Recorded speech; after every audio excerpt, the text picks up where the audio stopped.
Pai, a tua palavra diz que o homem não pode receber coisa alguma se não for dada do céu.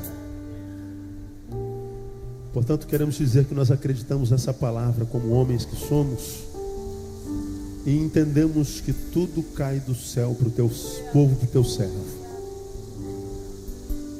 E nós queremos, ó Deus, te pedir que os teus olhos de misericórdia sejam sobre cada um dos teus filhos nesse lugar, Deus. Queremos que tu olhes como só tu podes olhar. Tu vais além da aparência, tu vais além da forma, tu vais no coração, tu vais no âmago do ser. Tu que conheces as necessidades do teu povo sem que teu povo pronuncie sequer uma palavra, tu as conheces, cada uma, tu sabes o nome das nossas necessidades. Tu sabes também, ó Deus, em quais corações existem fé para que o milagre aconteça. Tu conheces aqueles teus filhos que aqui neste lugar precisam de um milagre do Senhor, mas mais do que um milagre do Senhor, desejam o Senhor do milagre.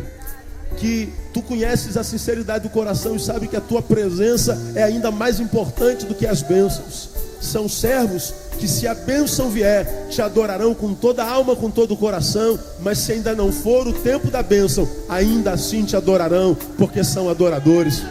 Ó Deus, tua palavra diz que tu não rejeitas um coração contrito diante da tua presença, e eu suplico a tua bênção. Suplico a Deus a intervenção sobrenatural da tua mão, do teu Espírito sobre a vida do teu servo, da tua serva. Aquilo que ele veio buscar, se da tua vontade, receba no nome de Jesus, Pai. Como iniciamos esse culto, Pai, teu servo Davi disse: bendito és tu, Senhor, ensina-me os teus estatutos. E nós queremos fazer nossas as palavras de Davi: bendito és tu, Senhor, ensina-nos os teus estatutos nessa noite. Agora que vamos abrir a tua palavra, ó Deus, permita que a tua palavra, ao ser lida, seja explanada com clareza, e que o teu povo entenda, que o teu povo receba, e que o teu povo seja abençoado no nome de Jesus.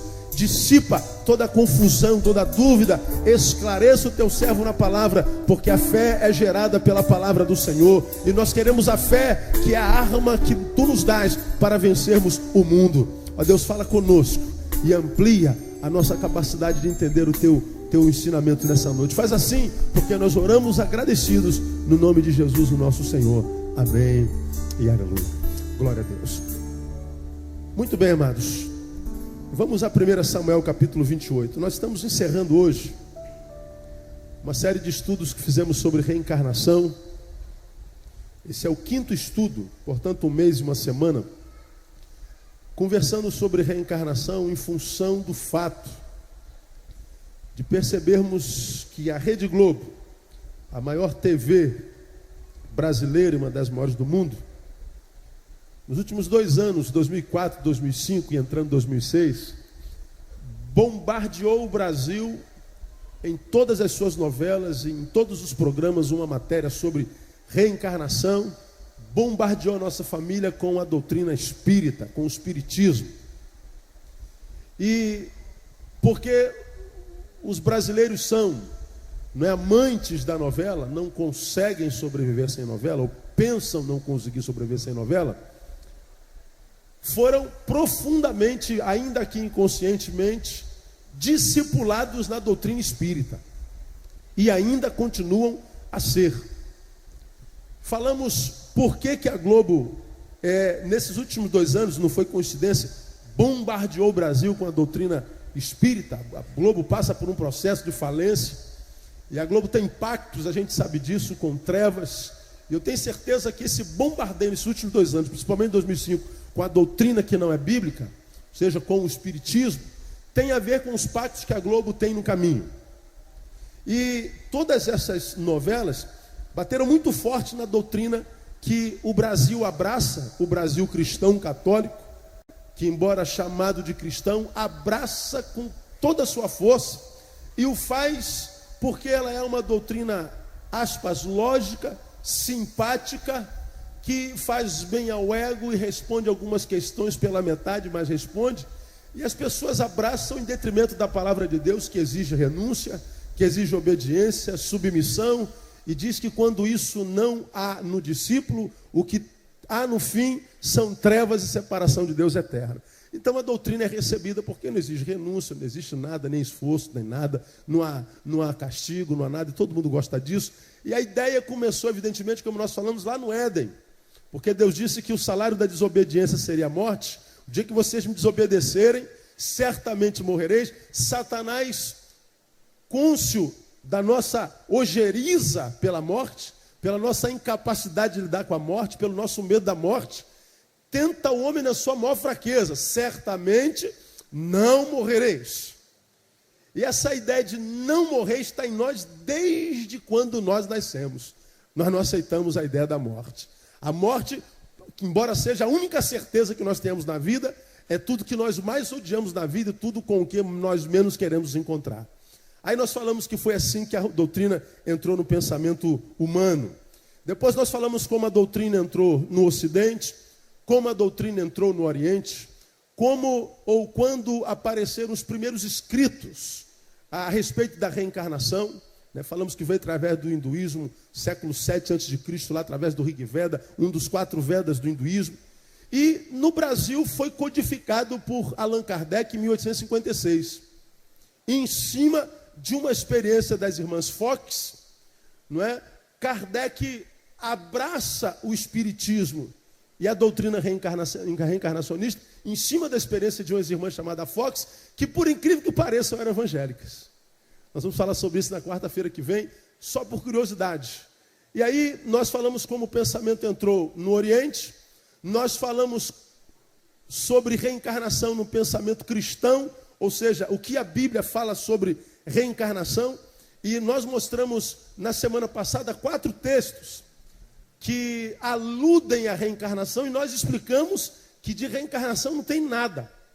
Nós recebemos alguns e-mails ameaçadores, de um grupo de pessoas que abraçam a doutrina e quase que me ameaçando a minha integridade física, e desdizendo o que a gente prega, me mandando versículos da Bíblia, dizendo: a Bíblia que o senhor prega fala sobre reencarnação. Eu peguei os mesmos versículos que eles me mandaram e mostrei para vocês aqui o que aqueles versículos de fato queriam dizer. Quem não esteve na quarta-feira, eu aconselharia você pegar esse estudo de quarta-feira, o pensamento reencarnacionista na Bíblia.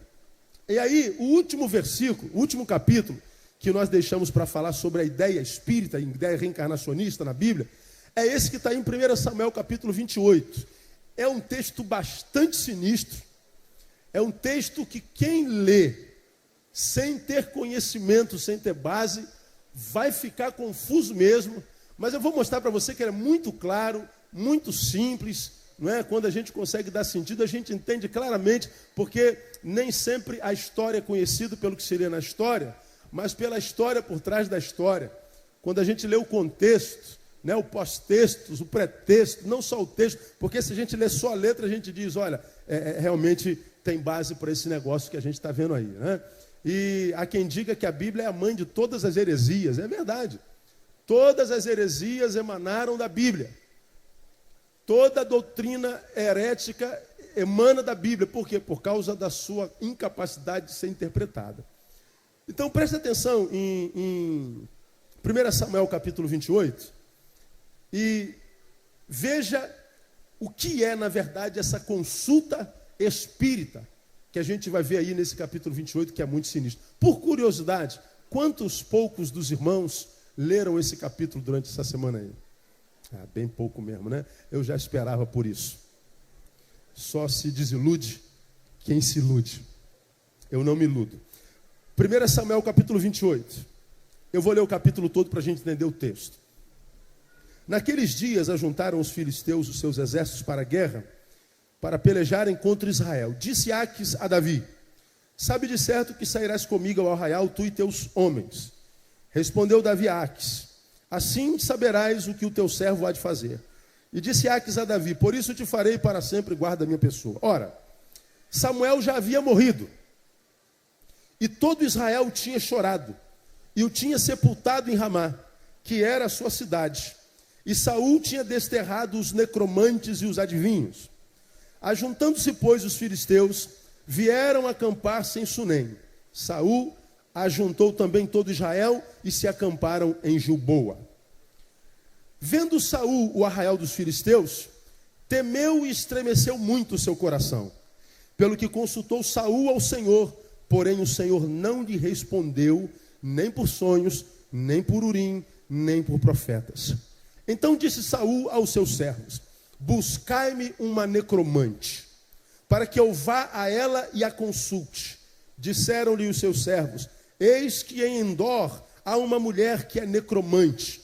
Então Saul se disfarçou, vestindo outros trajes, e foi ele com 2 homens. E chegaram de noite à casa da mulher. Disse-lhe Saul: peço-te que me adivinhes pela necromancia, e me faças subir aquele que eu te disser. A mulher lhe respondeu: tu bem sabes que Saul fez como exterminou da terra os necromantes e os adivinhos. Por que então me armas um laço à minha vida para me fazeres morrer? Saul, porém, lhe jurou pelo Senhor, dizendo: como vive o Senhor, nenhum castigo te sobrevirá por isso. A mulher então lhe perguntou: quem te farei subir? Respondeu ele: faze-me subir Samuel. Vendo, pois, a mulher a Samuel, gritou em alta voz e falou a Saul, dizendo: por que me enganaste? Pois tu mesmo és Saul. Ao que o rei lhe disse: não temas. Que é que vês? Então a mulher respondeu a Saul: vejo um Deus que vem subindo de dentre a terra. Perguntou-lhe ele: como é a sua figura?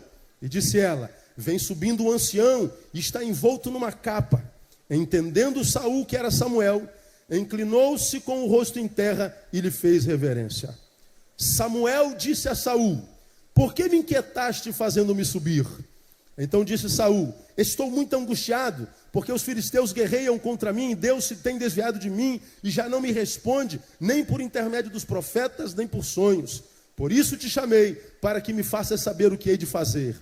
Então disse Samuel: por que, pois, me perguntas a mim, visto que o Senhor se tem desviado de ti, e se tem feito teu inimigo? O Senhor te fez como por meu intermédio te disse, pois o Senhor rasgou o reino da tua mão, e o deu ao teu próximo Davi. Porquanto não deste ouvidos à voz do Senhor, e não executaste o furor da sua ira contra Amaleque, por isso o Senhor te fez hoje isto. E o Senhor entregará também a Israel contigo na mão dos filisteus. Amanhã, tu e teus filhos estareis comigo, e o Senhor entregará o arraial de Israel na mão dos filisteus. Vamos parar até aí. Amém, amados? Sinistro esse texto, né? É uma sessão espírita. Saul vem em guerra durante muito tempo e agora se depara com o mais poderoso exército que o dele, os filisteus. Aí diz o texto que o exército filisteu se aproximou do exército de Israel, se colocou num val do vale chamado Sunem, e Israel do outro lado do vale em Gilboa. E eles se viam, e a guerra era iminente. Só que o exército filisteu era infinitamente maior, infinitamente mais poderoso. Saul, apavorado, começa a buscar o Senhor, mas o Senhor já havia se afastado dele e não falava com ele, nem por sonho, nem por profetas, nem por nada. Samuel, desesperado, queria saber o futuro. Saul queria saber o futuro de qualquer jeito. Ele falou: meu Deus, Deus não fala, eu preciso saber o que será de mim depois dessa batalha, se eu vou ganhar, se eu não vou, que estratégia utilizar. Ele então chama seus servos e diz assim: olha, procure na cidade uma necromante. O que é uma necromante? Não é? É alguém que consulta os mortos. Procure alguém que consulte os mortos. Aí disse: olha, tem uma mulher em Endor que consulta os mortos. Ele se disfarça, vai até a mulher, porque ele mesmo, em nome do Senhor, já havia acabado com todas as necromantes e adivinhos da cidade. A necromancia, a adivinhação, consulta de mortos, cartomancia, nada de adivinhação tinha mais na cidade por ordem do Senhor, era abominação. Mas ele então descobre uma e vai de noite escondido. E a necromante diz assim: o senhor não sabe que Saul mandou proibir a necromancia? Eu não posso mais fazer isso, ele matou todo mundo. Você quer que eu morra? Aí Saul diz assim: não, ninguém vai saber. Aí a mulher pergunta: quem você quer que eu faça subir dos mortos? Eu quero que você faça subir Samuel. Aí a mulher: tá bom. A mulher começa a fazer a invocação.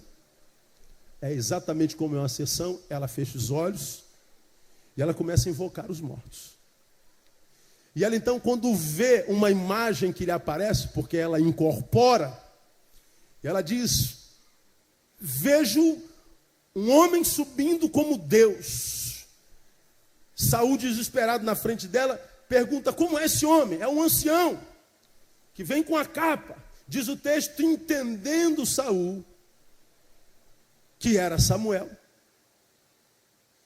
se prostra diante da mulher incorporada, que começa a falar como Samuel. E ele, prostrado diante de Samuel, em reverência, em adoração, a palavra é a mesma no original, diz o texto no versículo 15: Samuel disse a Saul. Ora, a necromante era uma mulher ou era um homem? Era o quê? Uma mulher. Quando ela começa a falar incorporada com Saul, que entendia que era Samuel, ele pergunta: o que vai ser de mim? Samuel fala, diz o texto, com Saul. Portanto, se Samuel fala com Saul, aspas, né? Aquela mulher falou com voz de homem. Saul entende estar conversando com Samuel, que diz que: olha, eu já falei contigo, o teu reino está dividido, Deus entregou a Saul, e amanhã, essas horas, você e seus filhos estarão comigo. Comigo aonde? Morto. E aí a gente pega esse texto e fala assim: pastor, como é que é esse negócio aí? Saul pediu para fazer subir e subiu. Diz o texto que falou. Como é que a gente rebate esse negócio aqui? Como é que a gente analisa esse texto? Como é que você vai pegar lá o teu patrão espírita, teu irmão espírita? Está aqui, o espiritismo está aqui. Foi a carta que me mandaram. Quando me mandaram o e-mail, no e-mail sobre esse texto é assim: olha, isso aqui não precisa de interpretação. É uma sessão espírita, literalmente. Os espíritas aprendemos com a Bíblia. Muito bem. Vamos aprender com a Bíblia também, amados?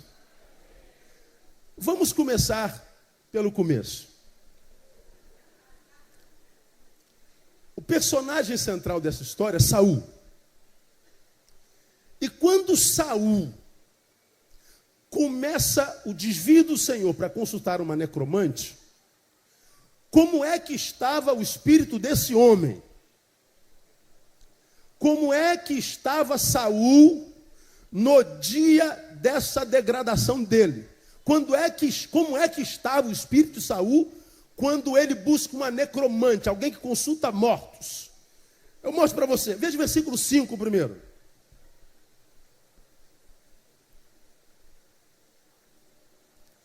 Vendo Saul o arraial dos filisteus, diz o texto que leiam, temeu e estremeceu muito o seu coração, desesperado, porque ele já tinha a palavra de Samuel, e Deus já havia falado com ele em sonho outrora, de que o reino dele quebraria, e ele daria a Davi, que era o objeto maior do seu ódio.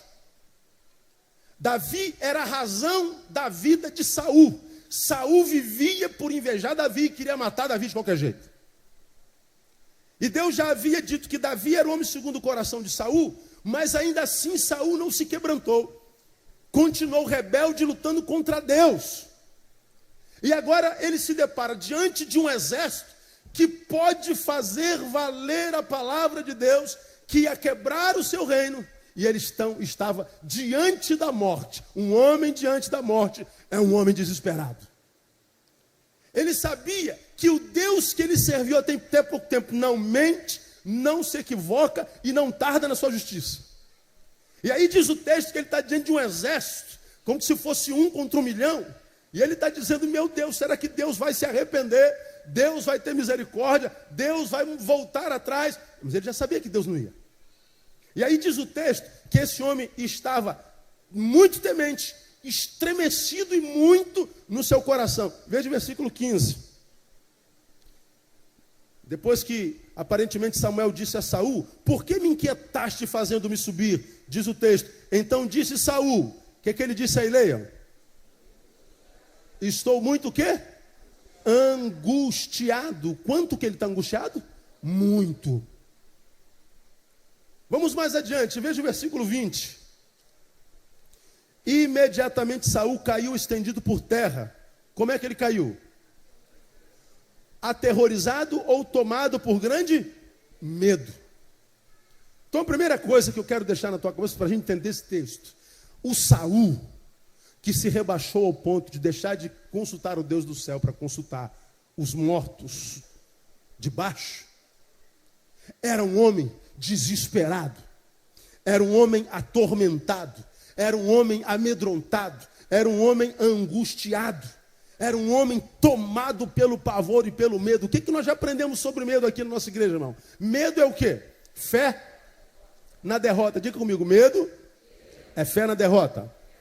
Agora diga a frase toda comigo: medo é fé na derrota. Ora, por que ele estava com medo? Porque ele sabia que a derrota era inevitável.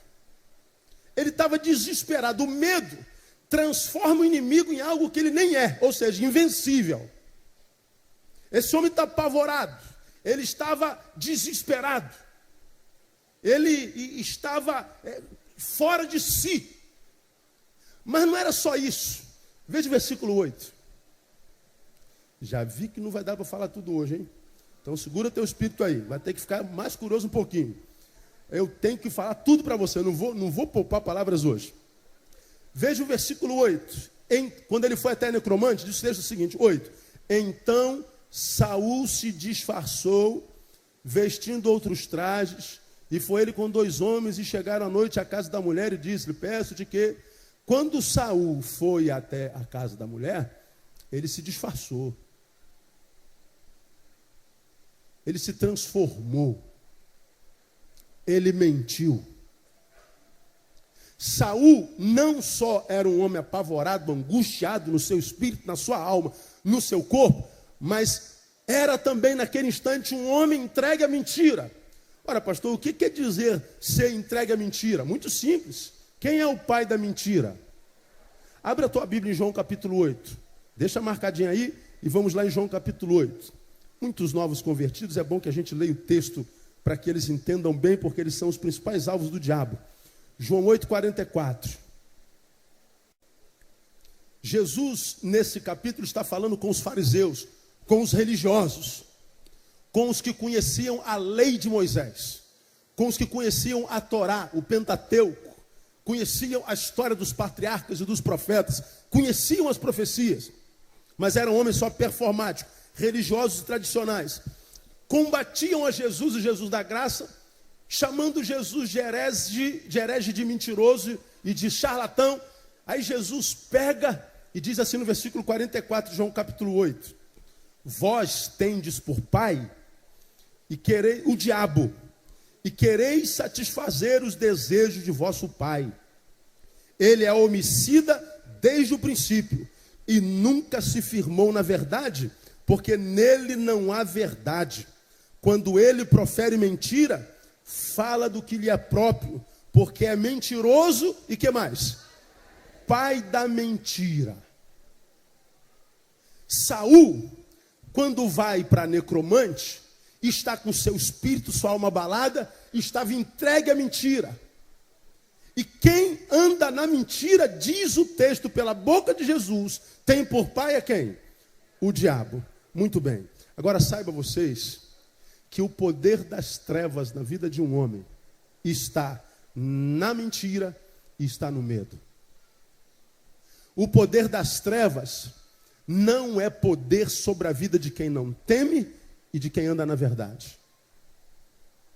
Agora, quem é a verdade? Eu sou o caminho, eu sou a verdade, eu sou a vida. Quem anda na verdade, anda nele e ele anda com quem anda na verdade. A Bíblia diz que o amor lança fora o quê? O medo. Quem é o amor? A Bíblia diz que Deus é amor. Por que o poder das trevas está no medo e na mentira? Porque o medo é fé naquilo que não é de Deus, é na derrota. E só tem medo quem não conhece o amor de Deus, porque Deus é amor. O poder das trevas está na mentira, porque o pai da mentira é o diabo. Quem vive na mentira tem por pai o próprio Satanás. De modo que o poder do inferno, o poder do mundo das trevas, só é poder do inferno na vida de quem tem medo e na vida de quem vive na mentira. Por isso que a palavra de Deus diz lá, por boca do apóstolo, que Deus não nos tem dado o espírito de covardia, mas de poder. Porque covardes, Satanás atropela. Então, quando a gente analisa o texto da sessão espírita, a primeira coisa que a gente tem que ver é o estado de espírito daquele que o consultou. Agora, convenhamos nós, irmãos, quando é que alguém consulta uma necromante? Ou seja, eu quero saber onde é que está o meu pai agora. Eu quero saber como é que está minha mãe agora. Eu quero saber como está o meu filhinho que morreu essa semana. Como está? Geralmente não, 100%, quando uma pessoa consulta um espírito de alguém morto, consulta por quê? Porque o espírito dele está completamente angustiado. Ainda não soube viver e assimilar a perda do amado morto, da amada morta, do ente querido. E é exatamente para esses que o espírito do morto aparece. É assim que estava o espírito de Saul. Primeira verdade que a gente tem que ver aqui. Agora, vamos a algumas verdades sobre o texto. Uma delas, o tal Samuel que apareceu, ele veio da onde? Veja o versículo 13, parte B, lá no finalzinho, vamos ler ele todo. Ao que o rei lhe disse, não temas. Que é que vês? Perguntou a mulher, o que você está vendo, mulher? Então a mulher disse, eu vejo o quê? Um Deus que vem subindo de onde? De dentro da terra. Da onde Samuel veio, irmão? De baixo.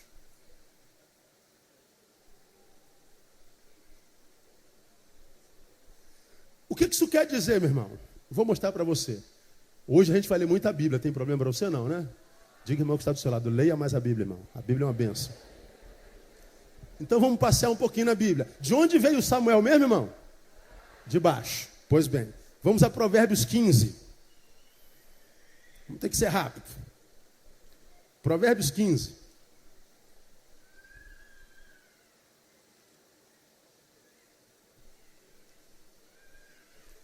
Quem já abriu, diga amém. Versículo 24.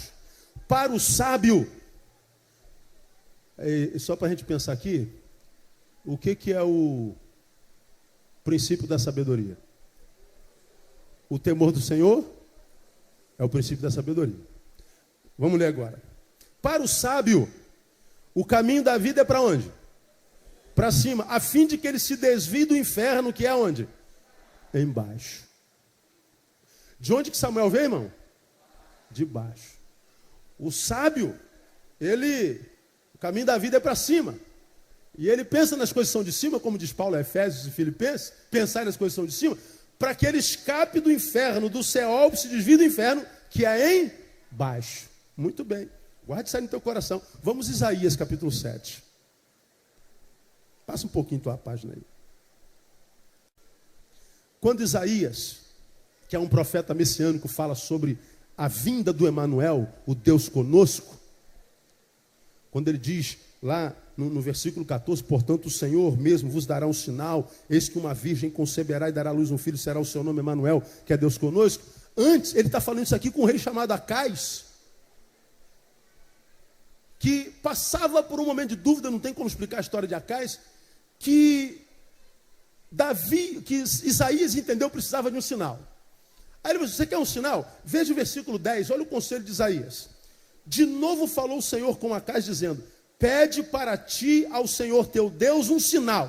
Olha só, Deus, pela boca do profeta, falando, tu quer um sinal, Acais? Peço sinal. Aonde é que Deus disse que ele podia pedir sinal? Pede-o ou embaixo, nas profundezas, ou em cima, nas alturas. Ele está dizendo assim, ó, você pode pedir um sinal que venha do céu, ou um sinal que venha das profundezas. Ora, se o céu está em cima, As profundezas, o que está lá na profundeza? O inferno. Muito bem, vamos mais adiante. Isaías 14. Isaías 14 faz alusão à queda de Satanás, com quem ele faz uma analogia com a Babilônia. Mas quando ele escreve aí a queda de Babilônia, ele está falando sobre como aconteceu com Satanás, que era um querubim e foi jogado na terra. Veja o versículo 13. Isaías 14, 13. E tu dizias no teu coração: eu subirei ao céu, acima das estrelas de Deus exaltarei o meu trono, e no monte da congregação me assentarei nas extremidades do norte. Subirei acima das alturas das nuvens e serei semelhante a quem? Ao Altíssimo. Quem é esse aí, irmão? Contudo, olha Deus falando com ele: levado serás ao Seol, ou ao inferno, ao mais profundo que? Abismo. Para onde ele foi jogado? Para a profundeza, para o abismo. Muito bem, só mais umzinho, tem vários, mas só mais umzinho. Ezequiel capítulo 31. Ezequiel capítulo 31. Que também faz uma alusão a Satanás, usando por metáfora um dos faraós do Egito. Ezequiel 31, versículo 18. A quem, pois, és semelhante em glória e em grandeza entre as árvores do Éden? Olha o Éden aí. A quem, pois, tu és semelhante? Todavia, serás precipitado juntamente com as árvores do Éden, as partes inferiores da terra, no meio dos incircuncisos jazerás com os que foram mortos à espada. Você vai ver como é que Saul morreu já já. Com os que foram mortos à espada. Este é Faraó e toda a sua multidão, diz o Senhor Deus. Diz que ele foi sepultado às partes mais profundas, onde jazem os mortos. Então a Bíblia nos ensina que o abismo é símbolo do lugar de perdição eterna, que a gente chama de inferno. De onde o tal Samuel veio, irmão? Da terra. Veio do inferno. Vai segurando aí. Esse Samuel, com os quais os que creem na reencarnação aprenderam a sessão e a doutrina, ele não veio de um processo reencarnacionista, até porque ele aqui não reencarnou. Se aconteceu alguma coisa, ele incorporou no corpo de alguém. Foi uma possessão, não uma reencarnação. Mas se a sessão teve esse contexto como escola, irmão, vamos mudar de religião aí. Porque o negócio veio do inferno. Muito bem, vamos continuar. Vamos falar um pouquinho sobre esse Samuel. Vamos voltar para 1 Samuel capítulo 28. Nesse mesmo capítulo, no versículo 14, diz que, entendendo Saul que era Samuel, o que ele faz diante desse Samuel? Inclinou-se com o rosto em terra, ele fez reverência, se prostrou ou o adorou, se inclinou. Qual foi a reação de Samuel diante da adoração de Saul? Nenhuma. Ele recebeu a adoração. Samuel, o juiz, recebeu a adoração. Agora, o que a gente aprende sobre isso? Só vou mostrar um texto a vocês, tem vários. Vamos à última página da Bíblia, o último capítulo da Bíblia, lá nos últimos versículos da Bíblia, o que a Bíblia fala mais ou menos sobre isso? Apocalipse 22.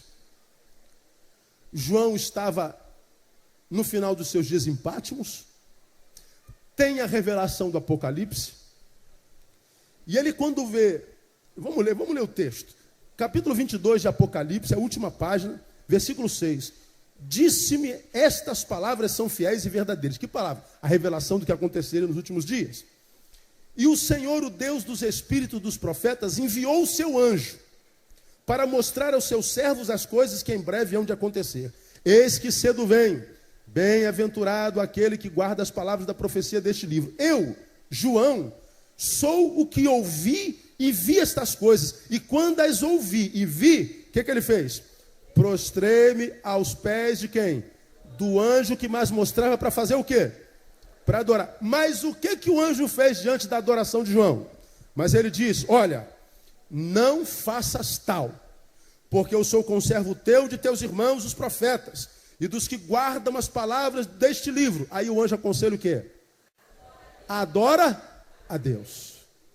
Adoração só se for a Deus. O próprio anjo, um querubim, que pela boca do próprio Deus revela o que será nos últimos dias, rejeita a adoração de João. Não se prostre a mim. Eu sou um ser, quem sabe superior a você em glória, ando na presença do Todo-Poderoso, mas eu não sou digno de adoração.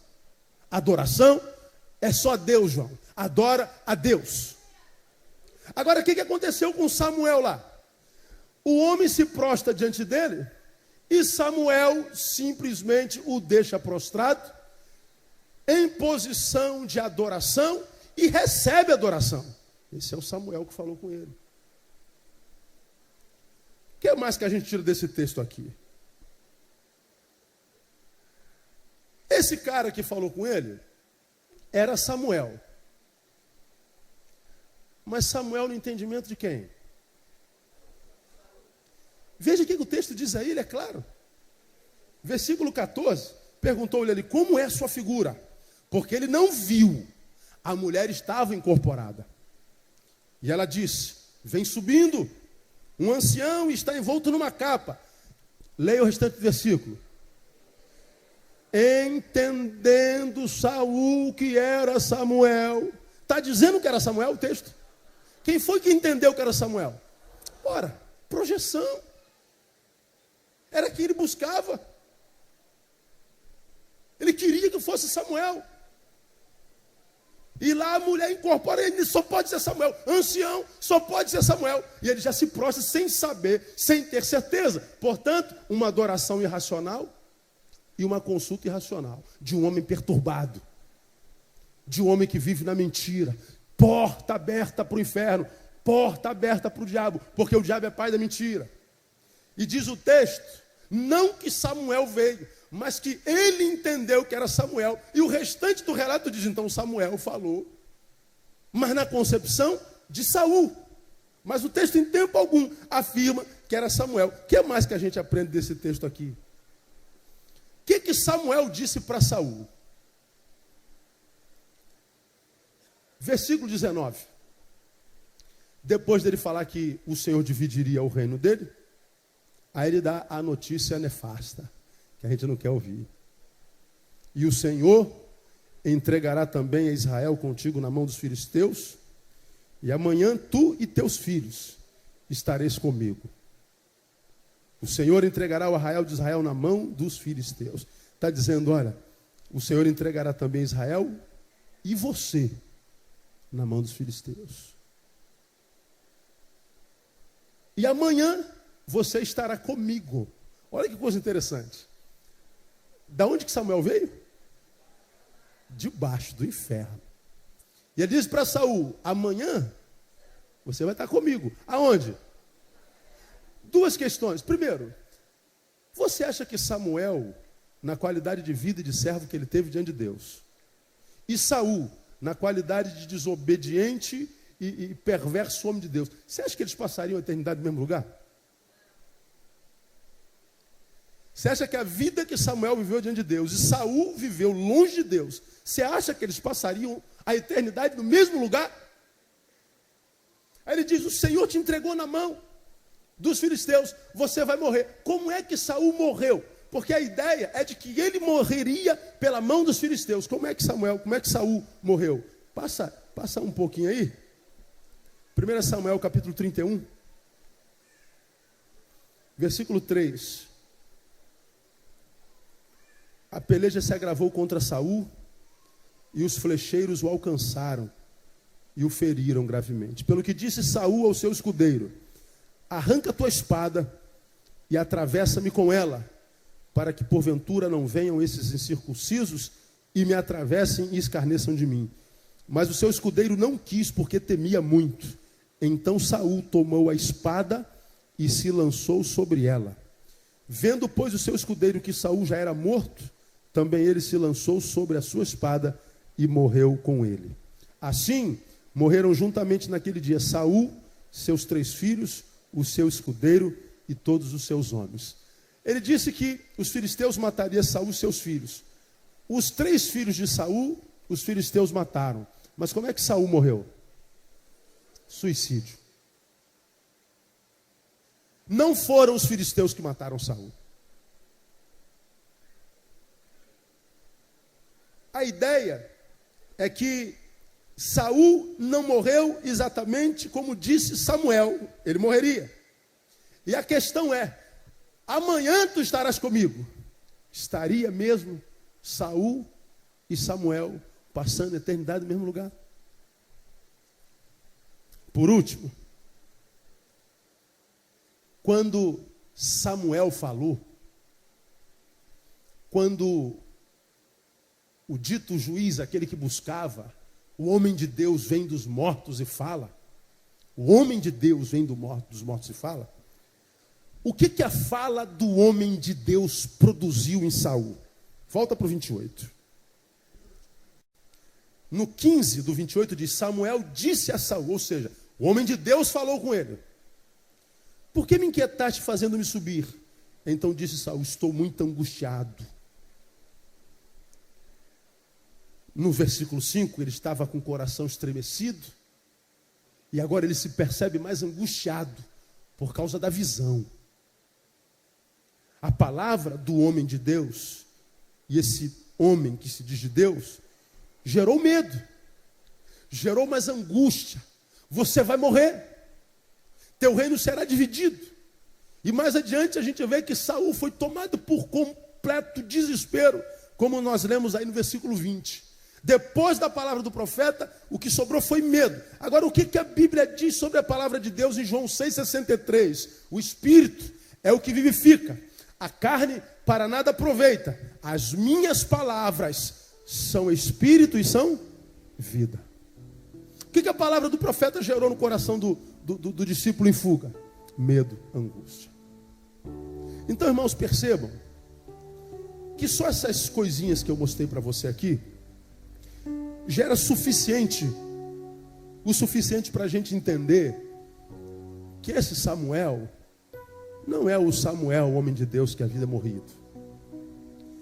E aqui para a gente tentar entender melhor isso, eu quero deixar com vocês algumas verdades sobre coisas concernentes a esse episódio. Primeiro, o que o Senhor diz sobre necromancia? Levítico 19. Levítico 19, 31. Não vos voltareis para os que consultam os mortos, nem para os feiticeiros. Não os busqueis para não ficar descontaminados por eles. Eu sou o Senhor vosso Deus. Não busqueis quem consultem os mortos. Até porque Deus não é Deus de mortos. Veja o capítulo 20 de Levítico, versículo 6. Quanto àquele que se voltar para os que consultam os mortos e para os feiticeiros, prostituindo-se após eles, é uma prostituição espiritual, porei o meu rosto contra aquele homem e o extirparei do meio do seu povo. Deus está dizendo que ele se põe contrário a quem consulta a morte, a quem anda no meio de feitiçaria, a quem consulta prognosticadores, a quem se mete em feitiçaria. Deus está dizendo, eu me ponho contra. Vamos ler mais alguma coisa. Deuteronômio capítulo 18. Deuteronômio 18, 9. Quando entrares na terra que o Senhor teu Deus te dá, não aprenderás a fazer conforme as abominações daqueles povos. Não se achará no meio de ti quem faça passar pelo fogo seu filho ou sua filha, nem adivinhador, nem prognosticador, nem agoureiro, nem feiticeiro, nem encantador, nem quem consulte um espírito adivinhador, nem mágico, nem quem consulte os mortos, pois todo aquele que faz essas coisas é abominável ao Senhor, e é por causa dessas abominações que o Senhor teu Deus os lança fora de diante de ti. perfeito serás para com o Senhor teu Deus, porque estas nações que hás de possuir, ouvem os prognosticadores, os adivinhadores, porém quanto a ti, o Senhor teu Deus não te permitiu tal coisa. Quando Saul consulta necromante, ele já o faz debaixo de maldição. Ele já o faz tendo Deus virado as costas para ele. Ele está entregue na mão das trevas.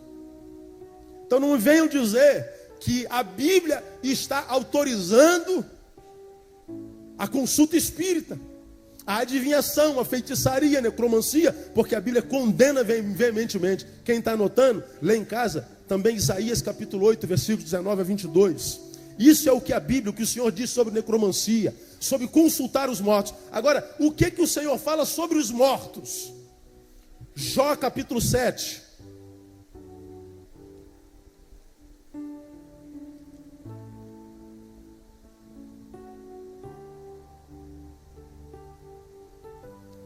Jó capítulo 7, verso 9.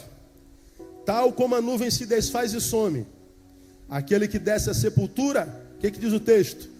Nunca tornará a subir, nunca mais tornará a sua casa, nem o seu lugar o conhecerá mais. Veja ainda outro texto de Jó, capítulo 14, versículo 10. O homem, porém, morre e se desfaz. Se rende o homem o espírito, e então onde está?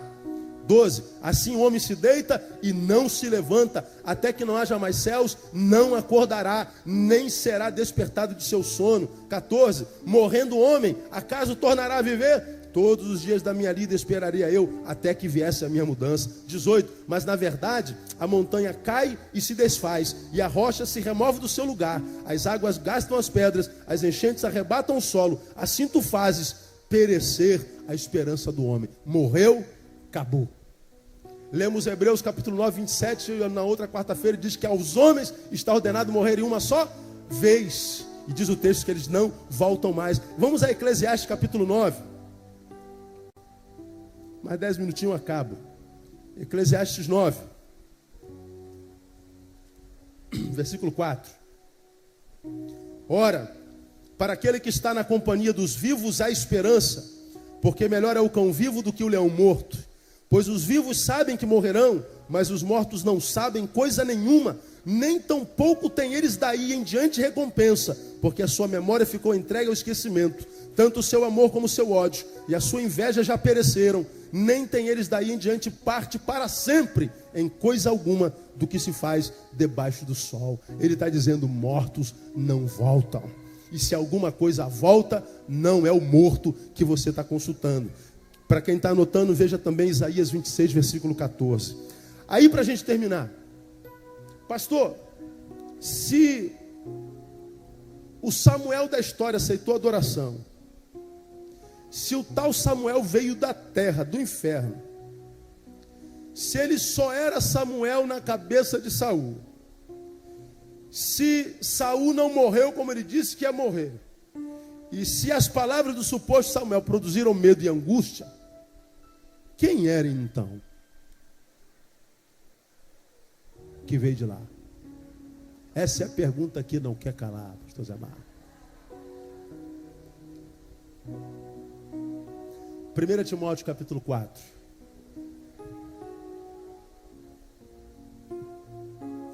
Versículo 1.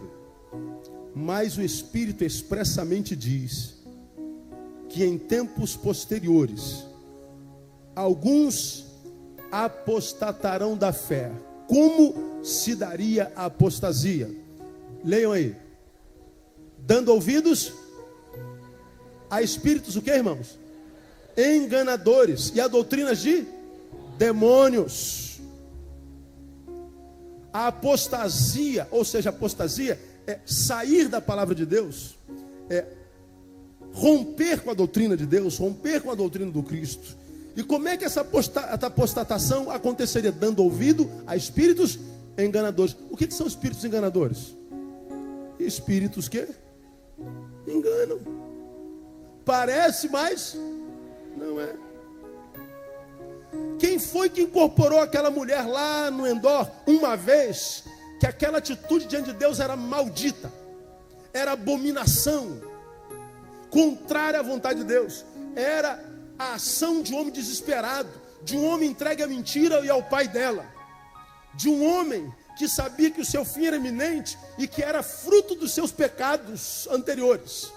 Quem foi que incorporou naquela mulher, se aproveitando da fraqueza desse servo distante de Deus? Espírito enganador, demônio.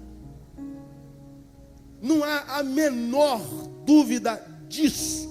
Espírito de engano. E foi exatamente por isso, minha ovelha amada, inteligente, que Deus nos dotou como igreja de um espírito, de um dom, como diz lá em 1 Coríntios 12:10, que se chama discernimento de espíritos. Para que serve o dom de discernimento de espírito? Para que nós consigamos detectar a ação de espíritos enganadores. E se a gente não tiver o dom de discernimento de espírito, o espírito enganador nos engana, porque a Bíblia diz que Satanás se transfigura até em anjo de luz, e que as suas ações no final dos tempos seria tão, mas tão convincente que, se possível fora, enganaria até quem? Os escolhidos. Então, quando uma pessoa não tem o Espírito de Deus, quando a pessoa não tem discernimento de Deus, quando a pessoa não conhece a palavra e quer entender a palavra aos olhos de alguém que nem o Deus da palavra conhece, o que sobra é heresia. Outro dia, uma universitária da nossa igreja, na abertura de uma aula lá de comunicação da faculdade dela, a tola da professora dela, né, a ignorante é quem ignora, não é? Fazendo uma brincadeirinha com a Bíblia. Veja como é que a Bíblia é uma piada, né? Deus, as pessoas falam, acreditam na onipresença de Deus, e diz Gênesis que Deus passeava à tardinha. Ora, se ele passeava à tardinha, onde é que ele estava de manhã? Ele não estava lá. À noite ele não estava lá. Eu falei, ai Jesus, que vontade nessa faculdade de conhecer essa professora. E ser aluno dela, para eu envergonhá-la na frente dos alunos dela, como aconteceu quando eu fiz o curso de terapia humanista na Gama Filho. A palavra de Deus aqui é proibida,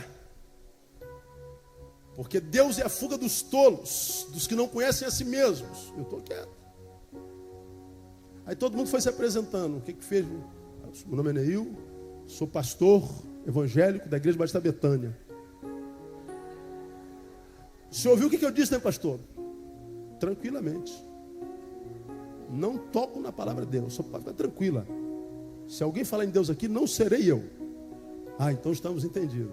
No final do curso, no dia do final do curso, ela segura no meu braço e diz, Neil, lembra de mim nas tuas orações. Porque durante o curso, nós enxertamos a turma de Deus sem falar o nome de Deus. Você fala Deus. Porque Deus não precisa de nomes, porque Ele não é um nome, Ele é essência em nós. E quem está cheio de Deus, irmão, não se engana por essas ciladas idiotas do diabo. O diabo é um trouxa. É um, como diz pastor Calito hoje, se alguém quiser escrever alguma coisa para o diabo entender, tem que escrever na sola do sapato, porque ele está debaixo dos nossos pés. Eu gostei desse negócio.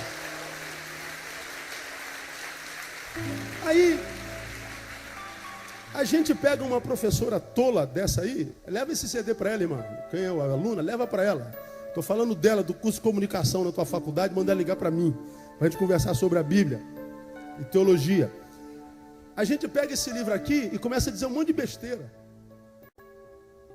Ah, lá na Bíblia tem uma sessão espírita, sessão diabólica, irmão. Samuel falou na cabeça de Saul. Então você está vendo aqui que o texto se torna claro, como claro é a água que a gente bebe. Irmão, deixa eu falar uma coisa para você. Qualquer doutrina que vai além disso que está aqui, é doutrina que vai ficar no caminho, e os que creem nela perecerão. Ou o nosso Cristo é verdadeiro, como eu prego sempre, ou era um louco varrido mesmo, megalomaníaco, porque disse, olha, todo mundo, é na meditação transcendental, é na caridade, é nas boas obras. Ele diz assim, ó, eu sou a porta, irmão, eu sou o caminho, eu sou a verdade. Se não for por mim, vocês não chegam a Deus de jeito nenhum. Esse cara, ou ele é doido, metido a besta, megalomaníaco, ele está dizendo a verdade.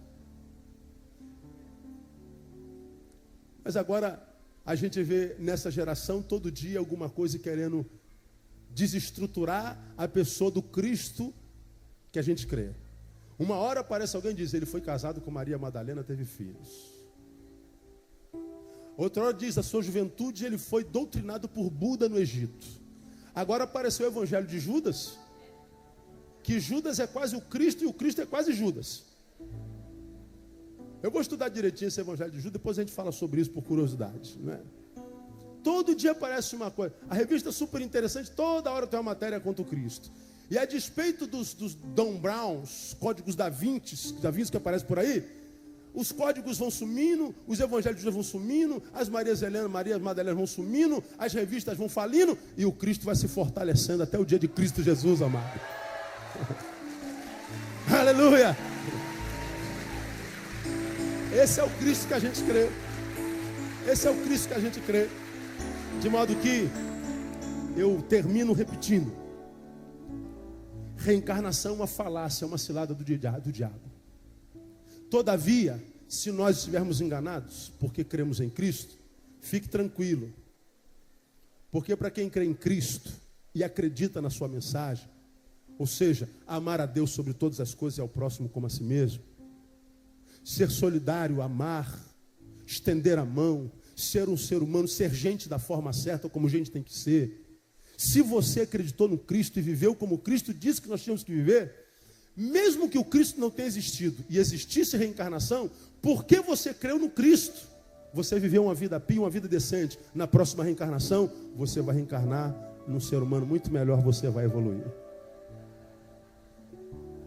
Agora, se você crê em reencarnação, isso não existe. O Cristo diz a verdade, que Ele é o único caminho que vai para Deus, e você não acreditou nisso, você está perdido. Você vai ouvir no dia do juízo: apartai-vos de mim, malditos, para o fogo eterno preparado para o diabo e seus anjos. Quanto a você e a mim, se Cristo existiu, glória a Deus. Se não existiu, glória a Deus também. Porque se Ele existiu, nós vamos estar com Ele nos ares, porque nós estamos no caminho e vamos viver para sempre com Ele no reino da glória. Se Ele não existiu, no ano que vem a gente volta um ser humano melhor, porque nós cremos na Sua palavra. De modo que, existindo ou não existindo, vale a pena crer no Cristo da palavra, porque Ele é um Cristo que existe e reina pelos séculos dos séculos. A Ele a honra e a glória e o louvor para todos sempre. Amém e aleluia. Vamos ficar em pé, amados. Como você aprende, a fé não é burra, né? Não precisa ser burro para ser crente. Você pode ser crente e ler filosofia. Você pode ser crente, pode ler até espiritismo. Eu estou quase um pai de santo, de tanto estudar o livro dos espíritos, né? Mas eu sou pai de 2 santos mesmo. E tem muitos santinhos espirituais que foram gerados em mim também, né? Então, eu sou filho de santo também, né? Filho de santo. Você também é, no nome de Jesus. Vamos orar. Glória a Deus. Pai, nós queremos te louvar por essa fé que tu plantaste no nosso coração. E nós te louvamos ainda mais porque nós não cremos porque queremos crer. Nós cremos porque tu plantaste essa fé no nosso coração. A tua palavra diz que a fé é dom de Deus, é um presente do Senhor. E, ó Deus, nós nos encontramos com tanta gente que de repente queria tanto crer e não consegue. Nós cremos com alegria e com facilidade, Deus. E nós sabemos que essa fé é uma arma que o Senhor nos dá para possibilitar o milagre, mas é também uma arma que nos mantém equilibrados mesmo quando o milagre não acontece. E nós te louvamos, ó Deus, porque nós temos a fé no Cristo, que é o Cristo do Senhor, é o Cristo de todos, é o Cristo da salvação, é o Cristo que é o caminho, é o Rei dos reis, é o Senhor dos senhores. E a tua palavra diz que todo joelho há de se dobrar diante dele, seja por amor, seja pela dor. E nós te louvamos porque o nosso joelho já está dobrado pelo amor que ele tem ministrado no nosso coração. E, ó Deus, nós não queremos jamais e não admitimos que a apostasia dos últimos dias nos alcance pelas ações de espíritos enganadores. Temos visto tantos filhos teus longe do caminho. Temos visto tantos filhos e filhas teus longe da comunhão, longe do altar, não desenvolvendo o dom, abrindo mão da comunhão, caminhando no caminho do mundo, no time dos desistentes, por causa de fraqueza e ação de espíritos enganadores. Nós não desistiremos jamais. Começamos cantando, e as lutas vêm tentando nos afastar de ti. Tristeza e provações procuram nos cercar, mas nós continuamos declarando, mas nós não vamos desistir. Nós não vamos desistir, ó Deus, porque sabemos em quem tenho crido, e queremos te dizer que seremos fiéis, e fiéis até a morte. Dá-nos essa alegria, e nós queremos viver uma vida que dignifique o nome de Jesus, e o sacrifício dele na cruz do Calvário. E agora que vamos da tua casa, leve-nos para a nossa, e que cada um de nós, todos nós, cheguemos no nosso destino em paz, sãos e salvos, e tenhamos de ti um restante de semana cheio da tua bênção, da tua presença. Que assim seja, seja assim, porque eu te peço e abençoo o teu povo, na autoridade do nome de Jesus, nosso Senhor, que vive e reina para sempre. Amém e aleluia. Aplauda ele. Vão em paz, até domingo, se Deus quiser.